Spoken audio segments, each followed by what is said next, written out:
안녕하세요, 여러분. 조기룡 교수입니다. 오늘은 교종사이론 2주차 강의 날입니다. 시작하기에 앞서서 지난 시간 여러분 출석도 불러보고 또 제 소개도 했었는데 새로운 친구들이 5명 다시 이 과목에 수강 신청한 걸로 알고 있어요. 제 소개를 다시 좀 해야 되겠는데, 저는 조기룡 교수이고요. 끝날 시간, 다음 시간에 제 이메일 번호와 전화번호를 적어서 보여드릴게요. 왜냐하면 여러분과의 소통들, 특히 또 리포트 관련, 또 시험 관련 다른 정보들 때문에 제 번호나 전화번호나 이메일 주소를 잘 알고 있어야 될 것 같아서요. 아무튼 반갑습니다. 여러분들은 저를 볼 수 있지만 저는 여러분들을 볼 수 없어서 오늘 여러분들 사진을 출력했어요. 다들 잘 나온 것 같아요?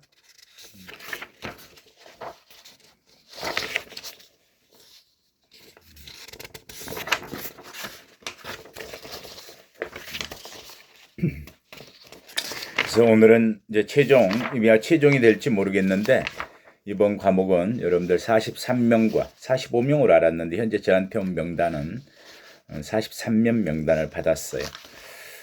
대부분의 학생들이 휴먼 서비스 학부에 속해 있고요. 경제학부 생이 한 명 있죠. 이윤지 학생. 다시 여러분들, 저도 얼굴을 출력했으니까 한번 다시 이름 한번 불러볼까요? 이제 얼굴을 보고 부르니까 저도 실감이 나네요. 김태영, 이정훈,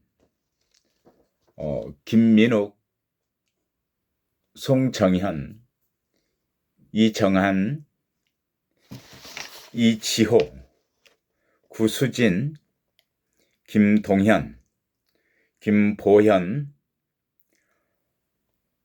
보현 학생은 고등학교 때 사진인가? 그런 것 같아요.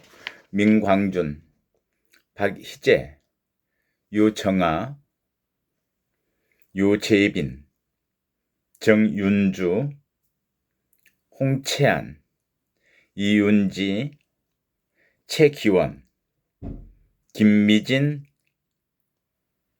금소연, 김서정, 서정이가 2학년 학생인가요? 김수진, 김율현, 김주형, 김혜령, 나예지, 박예림, 서유진, 유명지, 이다윤, 이종혁, 최유경, 한혜진, 한예진, 허지원, 노유빈, 안수선, 오아라, 이채현, 최윤서, 홍지원, 박수영, 강민진, 현수빈, 김서영. 서영이가 2학년이죠. 그렇죠. 내가 아까 서경이를 잘못 봤어요. 이름이 둘이 비슷하군요. 혹시 자매지간 아닌가요? 그래요. 정말 반갑고요. 오늘 굉장히 따뜻했어요, 날이. 저는 여러분들에게 지금 강의를 하는 시간은 밤늦은 시간인데, 낮에는 봄 햇살을 받고 왔어요. 너무 봄이 좋아서 유혹적인 날이어서. 글쎄요. 여러분들도 그런 경험 있나요? 저는 오늘 쑥을 캐서 쑥국을 저녁에 먹었는데, 며칠 전에는 우리가 경칩이라 그러죠. 경칩 그러면 개구리가 깨어났다. 경칩은 우리의 24절기 중에 세 번째 오는 절기죠. 이제 봄이 시작됐다고 입춘, 그리고 그런 말 들었죠? 대동강물도 풀린다는 우수. 그 다음에 지금 우리가 계절적으로 절기상으로 경칩, 우수를 지나서 경칩을 바로 지났어요. 경칩은 뭐 개구리가 잠에서 깨는 게 만이 아니고 삼라만상이 겨울잠에서 깬다는 거죠. 여러분들도 깨어난 봄인가요? 활기찼으면 좋겠습니다. 우수와 경칩은 사실은 이제 새싹을 돋는 것을 기념하고 우리한테는 중요했던 게 이제 본격적인 농사를 준비하는 절기였어요. 옛날 조상들이. 문제는 좀 요즘 일교차가 굉장히 커요. 아침에 내일도 서울이 아침에 영하 1도, 2도 그쯤 되는 것 같아요. 낮에는 뭐 12도, 13도 이러니까 하루 일교차가 뭐 15도씨 정도. 큰 일교차죠. 그럴 때 여러분들 계절적으로 무슨 말인지 알죠? 저항력도 떨어지고 이제 겨울 지나면서 또 이거 일교차 때문에 감기에 걸리기 쉬운 계절입니다. 건강관리 잘 해야 될 것 같아요. 3월 되면 저는 늘 이제 가끔 이제 매달 한 번씩 인디언 달력도 그들이 뭐라고 하고 있는지 이야기하면서 우리가 살아가는 이야기도 할 텐데 참 그 지혜로운 것 같아요. 그 절기절기의 변화를 달력의 이름으로 표기를 하죠. 인디언 달력은. 한번 찾아보시면 재밌어요. 이달에 3월 달에 굉장히 기억에 남게 쓴 건 인디언 중에서 인디언의 체로키족은 마음을 움직이게 하는 달이다. 정말 와닿죠. 그리고 이제 모호크족은 훨씬 더디게 가는 달. 왜 더디게 가는지. 또 어린 봄의 달. 무르익은 봄이 아니고 이제 어린 봄, 여린 봄. 그런 표현을 쓰고 한결같은 것은 아무것도 없는 달. 봄의 변덕스러움을 이야기하는 것일까요? 또 아마 봄이 되면 정말 한결같은 게 없죠. 죽은 가지에서 라일락도 피어내고 한다는, 물론 뭐 4월, 5월 돼야 그렇습니다만은 그렇게 변화들이 기적 같은 변화를 많이 갖는 게 봄이죠. 봄에 대한 이야기 잠깐 더 할까요? 오늘 여러분들하고 시작했는데 새로 시작하는 거나 다름없죠. 수강신청 정정기간이고 해서 오늘은 첫날 같은 또 다른 첫날 같아요. 봄을 그렇게 이야기하는 것 같아요. 봄은 정말 그래요. 기다려도 오고 기다리지 않아도 결국 오지요. 이런 생각도 해봤어요. 힘들어도 봄은 봄이구나. 저도 이런 생각도 해봤는데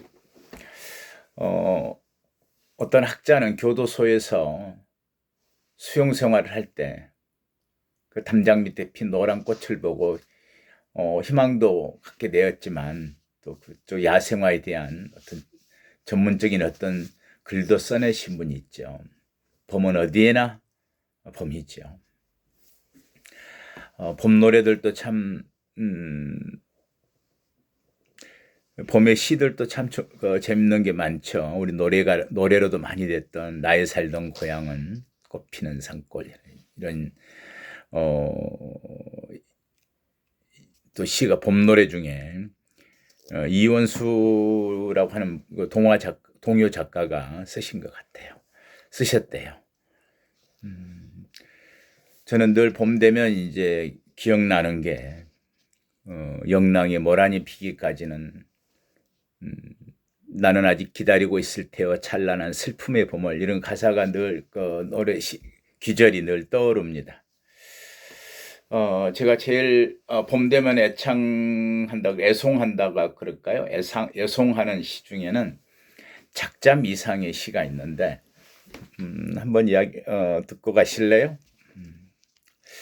겨울날 따스한 볕을 님에게 비추고자, 봄미나리 살진 맛을 님에게 보이고자, 님이야 무엇이 없으리마는 내 못 잊어 하노라. 봄날에 살풋 어떤 그런 느껴지는 사랑의 감정들을 유혹적인 그런 사랑에 대한 어떤 참 따뜻한 그런 시 같아요. 봄 되니까 봄 시작이라서 여러분들이 봄을 좀 만끽했으면 좋겠습니다. 어디에나 봄은 있고 힘들어도 봄은 봄이다 하는 이야기를 교도소 사이론이기 때문에 그 말을 시작하고 싶고 어디에도 봄은 있죠. 교정이 이야기했듯이 형별 집행의 장소고 그래서 수용 관리나 처우 수용 관리나 질서 통제의 부분도 있지만 어떻게 변화할지에 대한 처우의 장소예요. 또 우리가 교정 사회론이라고 이 과목을 이야기할 때는 정말 나름대로 삶의 장소죠. 거기도 사람들이 하나의 삶을 살아가는 생활 근거지들. 머나먼 다른 이야기가 사실은 아니에요. 우리로서는 눈에 보이지 않기 때문에 어떤 사람이 범죄자가 형이 확정돼서 그 다음에 사라진 것처럼 보이는데 결국 우리 이웃으로 돌아올 사람들. 사실은 그 어려움도 갖고 살아온 것들 때문에 우리가 이중적 지위를 갖는다 그랬죠. 수용자는 어찌 보면 범죄자이자 소외된 계층으로 살아온 사람들. 아무리 잘못했다 하더라도 우리 국민이고 또 교정행정 서비스의 대상자다. 이렇게도 받아줘야 한다.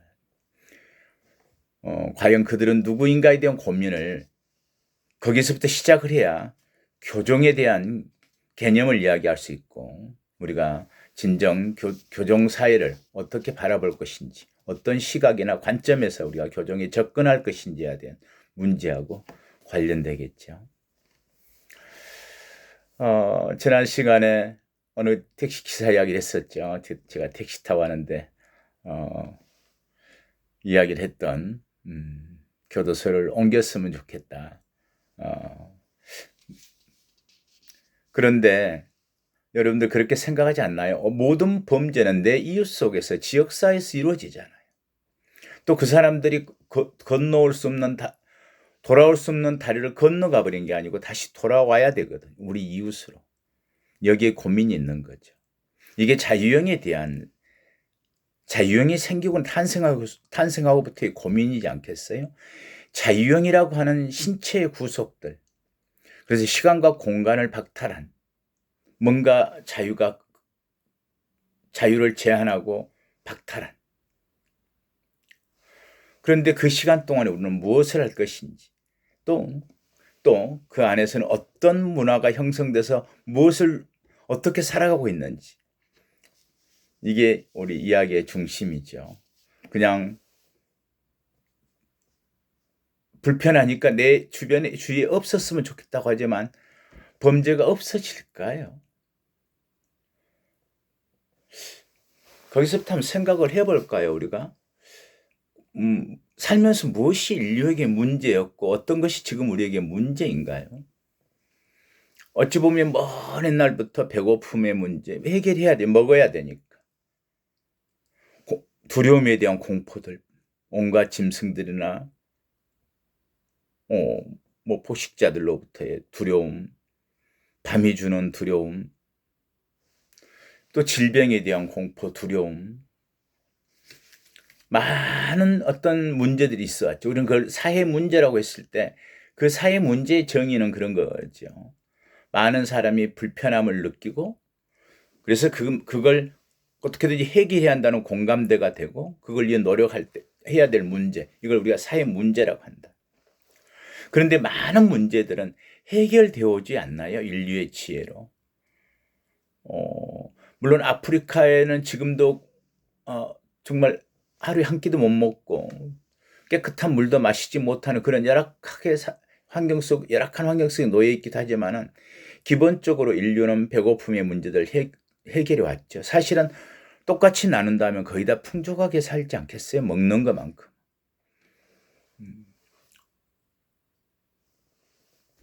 또 어떤 질병들이 인류의 생명을 많이 앗아갔던 그런 것들도 있었죠. 예전에 인류의 평균 수명이 얼마 되지 않았던 시절에 제일 큰 건 뭐였겠어요? 어린 시절, 홍역, 마마 이런 걸로 어린 시절에 사망하는 경우도. 또 인류가 전쟁이로 이런 문제들로 해서 많은 사람이 죽었던 문제들. 그런데 지혜롭게 다들 해결해 왔다고 생각해요. 지금 코로나19도 이제 백신도 나와서 해결되리라고 긍정적인 낙관적인 그런 생각을 가져봅니다. 그런데 어떤 문제들은 해결이 안 되나요? 결국 범죄라고 하는 부분이 인류에게서 없어지는 시기가 올까요? 교정이 정말 최선을 다한다면 정말 재범률이 거의 없는 그런 상태로까지 해낼 수 있을까요? 지난한 문제죠. 대단히 어려운 문제. 범죄를 저는 생각할 때 경제학적 어떤 논리로도 생각해 봐요. 자원은 한정되어 있는데 인간의 욕망은 무한하다. 모든 이 행성에 가지고 있는 자원들 그리고 가치 있다고 느껴지는 것은 한정되어 있어요. 근데 사람들은 누구나 욕망은 같은 욕망을 가지고 있고 무한해요. 좋은 차, 좋은 집, 보다 풍요로운 생활, 누구나 바라는 거죠. 왜 안 되는 사람들은 어떡하죠? 정상적인 기회 구조 속에서 서 있지 못한 사람들. 그래서 저는 교도소에 들어온 사람들에게 두 가지로 생각을 해요. 하나는 거의 정말 어린 시절부터 제대로 된 사랑, 어쩌면 한 번도 양 부모님으로부터 완벽한 사랑을 받아보지 못한 사람들. 두 번째는 정상적인 사회의 기회 구조 속에 서 있어 보지 못하고 낙오된 사람들. 대부분의 범죄자들은 그렇죠.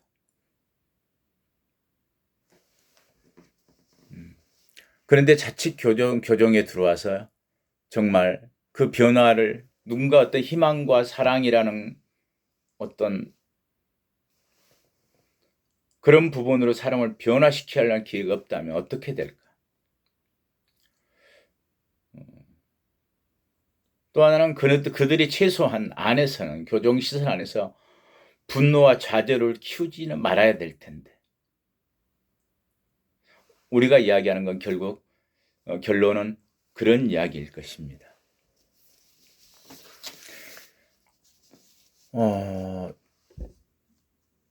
우리보다 사회복지적인 측면에서 잘 되어 있다? 뭐 이렇게 가장 평가받는 가장 복지적 혜택이 모든 국민에게 잘 골고루 주어진다? 이런 북구 쪽에 교정들은 또 어떨까요? 한 일본인 학자가 스웨덴 교도소를 돌아보고 그런 말을 했대요. 나오는 길에 기껏 교도소 시설을 다 우리말로 이제 참관을 하는 거죠. 구경시키는 우리 이제 참관이라는 용어를 쓰죠. 보고 나오면서 그런데 도대체 교도소는 어디 있습니까? 그날 스웨덴의 그 교도소에는 굉장히 사회화하는 그런 프로그램이 잘 돼 있나 봐요. 소위 사회적 처우이겠죠. 주말에 애출이나 기후를 다 보내주는 집에 보내거나 다른 활동하도록 밖에 나가서 교도소 거기 텅 비어 있었던 모양입니다. 그날은 지역 주민들이 그 시설에서 휴식도 취하고 운동도 하고 그런 공간으로 열려 있는 곳이었대요. 자, 그런 시스템도 가능할 수 있는 만큼의 사회도 있죠. 그게 복지적 측면이든 어떤 허용의 범위든 국민들의 법감정이 있어서. 그래서 그 그렇게 썼어요. 그런 한 그 서울대 한인섭 교수가 예전에 이제 월간 조선이라는 어떤 그 잡지에 제목을 그렇게 해서 칼럼을 썼더라고. 글을 썼어요. 그런데 교도소는 어디에 있나요? 제가 학위 논문을 쓸 때 참조했던 자료이기도 했었습니다. 그래요. 아무튼 큰 틀에서 우리는 교종사회론, 우리는 무엇을 이야기하고자 하는가? 교종사회를 아까 얘기했던 최소한의 두 가지 부분에서 생각을 해봐야 될 거예요. 희망의 부분인 희망과 어떤 기회의 부분이 자유를 박탈하는 그 징역형 기간 동안 있어야 될 거다는 것과 최소한 분노와 좌절을 키우지는 않는 공간이어야 될 텐데 걱정하고 있는 문제는 늘 지금도 교종사회론 사회 이야기하면은 교도소화, 잘못된 부문화의 습득과 그런 문화 속에서 또 다른 어떤 재범이 이루어지게 되는 그런 것들을 걱정하지요. 그래서 우리는 교종사회론 과목은 결국 무엇을 준비하도록 하는가? 더 본질적으로는 정말 교종이란 무엇인가에 대한 고민하고 맞닿는 거죠. 그래서 그동안의 교종은 정말 교종이란 무엇인가? 또 그동안의 교종은 어떻게 변화 발전해 오고 오늘날의 교종사회는 어떤 모습인가? 과연 바람직한 교종사회는 무엇인가에 대한 전반적인 어떤 고민과 이해의 시간이 되어야 한다고 생각합니다. 정말 한 사회가 존속하기 위해서 그 부분은 어떤 부분은 또 필요하죠. 어떤 부분들은 우리 사회 전체를 유지하는 데 문제가 되면 격리시켜서 앞으로 미래에도 교도소는 존재할까요? 저는 존재할 수밖에 없다고 생각합니다. 교도소 사회를 이야기하는 공부하는 이유이기도 합니다. 왜 존재할까요? 범죄라고 하는 사회 문제를 또 그 위험성과 불안함을 가장 잘 해결할 수 있는 방법은 그래도 그 위험한 사람들, 문제가 있는 사람들, 우리를 불편하게 했던 사람들을 멀리 격리시키는 것이 그래도 1차적으로 최선의 방법일 수밖에 없을 것 같다는 생각입니다. 자, 이 시간에 또 담론적인 이야기를 했는데 다음 시간에는 조금 더 구체적으로 좀 나누어서 한번 우리가 한번 검토를 해보도록 하죠. 이번 시간은 여러분들하고 2주차 과연 교도소 사회란 무엇인가, 교정이란 무엇인가에 대한 고민을 같이 해보는 시간입니다. 조금 쉬었다가 이제 그 내용들을 조금 나누어서 우리가 살펴보기로 하죠. 좀 쉬었다 이야기하도록 합시다.